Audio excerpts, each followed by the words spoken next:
functionalities of the cids navigator and the embedded mapping component. We will go through the different components and see what their basic functionalities are and what you can use there. Now what you see is the basic layout of this application or of a cids application. This is what you see when you first start up the application. But you can easily rearrange all the components that you see by doing drag and drop, close them here, arrange them side by side for your use case, and so on. This is very easy, very straightforward, and can easily be done. But if you feel the need to add a component that you closed before, you simply go to the window section and add a particular component, or here for the map, because it's an embedded component, it has its own menu. Or if you messed up, you can simply reset the window layout and reset the overall window layout here. So the first component we see is this one. It's the catalog or the resources component of the cids system. It provides a tree-like view on the data that is available in the system.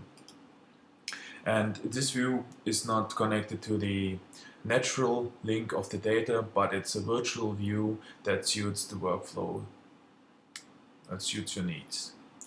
It can be freely tailored to the user's actual needs. And we see all the data that is available in a tree-like view. Then we can select such a node that is displayed here, and we get a detailed description in the resource or description pane. We see in this particular case we have a monitor station. It handles precipitation and it's located here. And we can select multiple monitor stations, and so we get a view of all the selected nodes side by side. We can also select different types of data, and they are also visualized side by side. So no restriction to a particular type here. We have special aggregated views, but in this use case we don't have them available, but it's basically possible to generate an aggregated view for particular data. And then we have the mapping component, which is a very important component because most of the data that is available in the catalog has a special reference, and to see it we can simply drag and drop data and then we see where it's located. So now go through the mapping component. We have a toolbar here which offers some functionality like going home. Going home means that we go to a pre-configured home bounding box. In this case we have it set to middle of Europe. Then we have print functionality. We have select functionality. If we added objects to the map, this is a so-called object, we can select it and do another interaction with it if it's configured. We have the zoom feature. We can simply zoom to a specific region by dragging a box, and then we zoom there. We can simply use mouse wheel to zoom in and out, or we can use the right mouse button to zoom just a little bit out. Okay, then we have the pan feature. We can simply pan over the map by holding the mouse button, doing drag and drop basically. We have get feature info, but we will not see what this is doing in this video. Then we have spatial search. Most of the objects that are in the system are not only georeferenced but can also be searched by georeference. So we have a search feature where we say, okay, we want to search a specific topic or multiple topics. In this case we search for example for areas, and then use a polygon as a search geometry, and then we simply click on the map, do a double click to close the polygon, and then we search for the particular topic. In this case, we should search for areas, and then we simply can add search results to the map by doing drag and drop, and then we see, okay, here we have our result, which intersects with our search geometry. Then we have other measurement tools here, but we don't need it right now, and other tools that we won't dig into in this video. But one thing is, here we have a wizard that actually is able to create geometries on the map.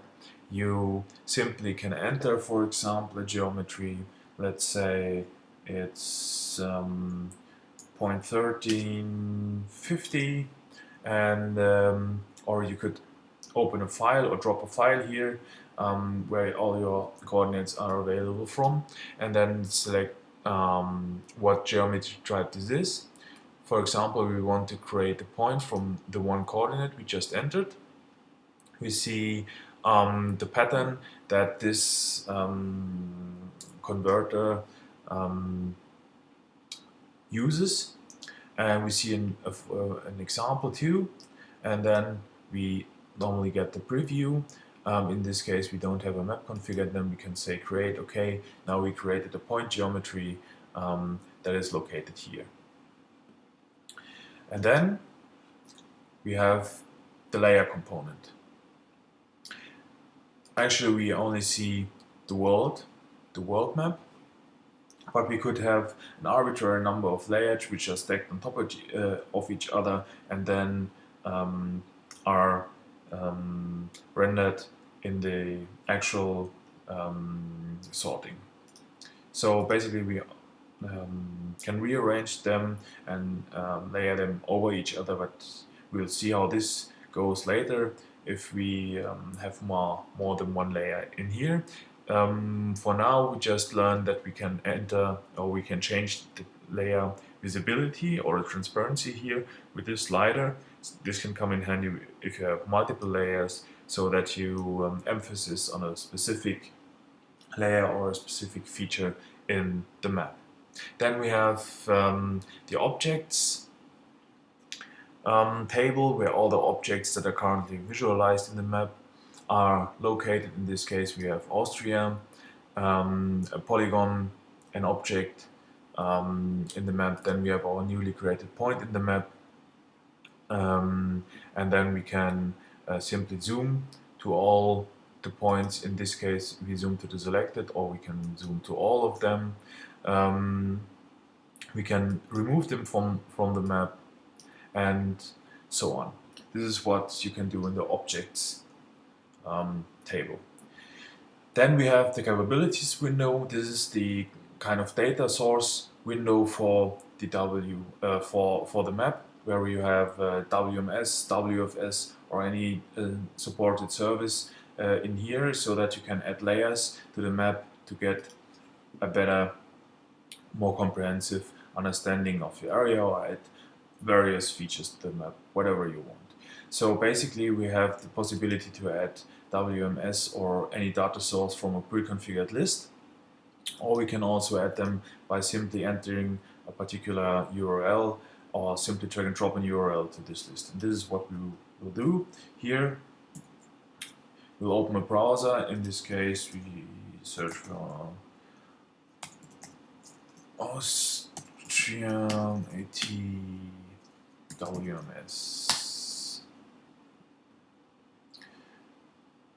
and then we go to Geoland here, and then, for example, at this WMS link, it's a capabilities link, and then we see we get a new data source that provides us various layers. For example, we add the country borders, and then we see a new layer that is on top of the other one. This is outlined here. We could add another one, for example, this location of all the schools available in Oberösterreich in this case. And we see that we are pretty far away, so we should now be zooming to the extent of the layer, so that the mapping component now zooms to all the or to the boundaries of the particular layer that you selected. Then we see all the locations of the schools in Oberösterreich. We also have the possibility to see the legend. We now know what all the dots are that are shown for this layer, and in this case we have two legends. The other one is for the boundaries of this of the country boundaries, and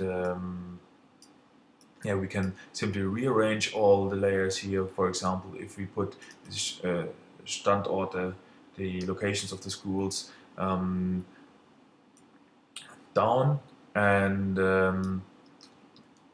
for example put the transparency or opacity to full, then we don't see it anymore because it's layered below the world map. World map is on top of it and we can't see through it. And then you can again rearrange because it's not very useful. You can get it back here and so on. We can change the layer visibility here. We can disable it so it won't be reloaded and so on. And we can then finally remove the layer because we don't need it anymore. Yeah, and this is basically how you can interact with the map and objects that are in the map, how you can add additional data sources. So basically we will conclude now by going through the different components again. And here we have the catalog. It showcases all the data that's available in the kit system, the map that shows not only data from the kit system, but also objects from different data sources that can be added by hand, for example, by simply adding WMS services from a link. We have the resources window, which basically shows all the description of a specific node. Yeah, and that's it for now. Bye.